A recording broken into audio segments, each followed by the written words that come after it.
आदाब नाजरीन, आज़ाद national news में आपका खैर मकदम है। मैं हूं आपका मेज़बान सिराज नदवी, हाजिर हूं मैं आज की अहम खबर के साथ।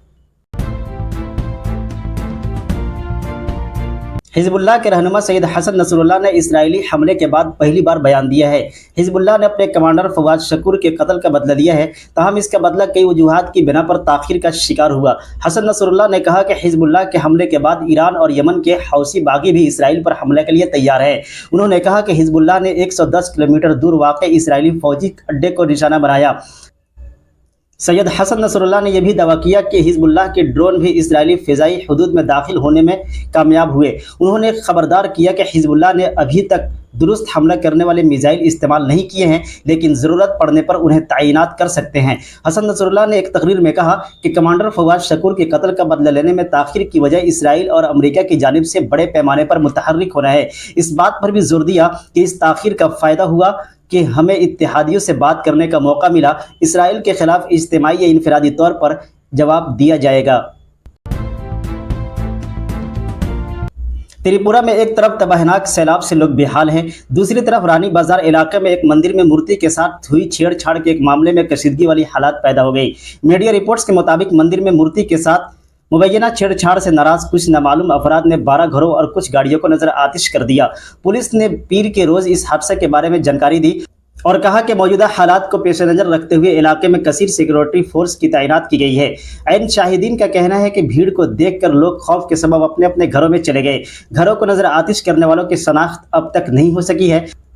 असिस्टेंट इंस्पेक्टर जनरल अनंत दास का इस वाक़े के ताल्लुक से कहना है कि रानी बाजार में काली माँ की मूर्ति से छेड़छाड़ के बाद एतवार की शब कुछ बदमाशों ने 12 घरों में आग लगा दी। कुछ गाड़ियों और मोटरसाइकिल को भी आग के हवाला कर दिया।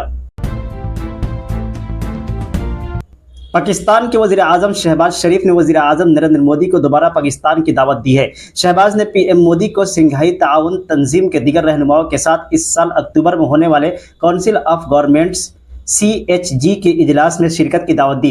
पाकिस्तान मीडिया रिपोर्ट्स के मुताबिक CHG का इजलास 15 और 16 अक्टूबर को होना है। 8 सालों में यह पहला मौका है जब पाकिस्तान ने हिंदुस्तानी वज़ीर आज़म का मदऊ किया है। पूरी दुनिया की नज़रें इस बात पर है कि क्या कशीदे ताल्लुकात के दरमियान वज़ीर आज़म नरेंद्र मोदी इस्लामाबाद का दौरा करेंगे।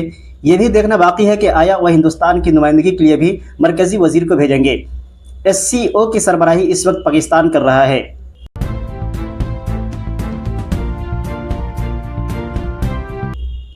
और आखिर में यमन के साहिली इलाके ताइज़ के करीब तारिकीन वतन के कश्ती डूबने के अलमनाक हादसे में कम अज़ कम 15 अफराद हलाक और 16 दीगर लापता हो गए हैं।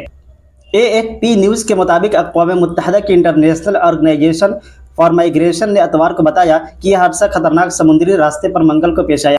अक़वाम मुत्तहिदा की एजेंसी ने अपनी रिपोर्ट में कहा कि हादसे का शिकार होने वाली कश्ती जिबूती से 25 एथियोपियाई तारिकीन वतन और 2 यमनी शहरियों को लेकर रवाना हुई थी। इंटरनेशनल ऑर्गेनाइजेशन फॉर माइग्रेशन ने कहा कि हलाक होने वालों में 11 मर्द और 2 ख़वातीन शामिल हैं।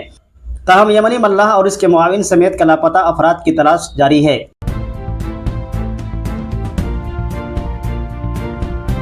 तमाम छोटी बड़ी खबरों के लिए बने रहे हमारे साथ और हमारे YouTube चैनल आज़ाद नेशनल को लाइक, सब्सक्राइब, शेयर जरूर करें। साथ ही हमारे Facebook पेज को फॉलो, लाइक और शेयर करना ना भूलें।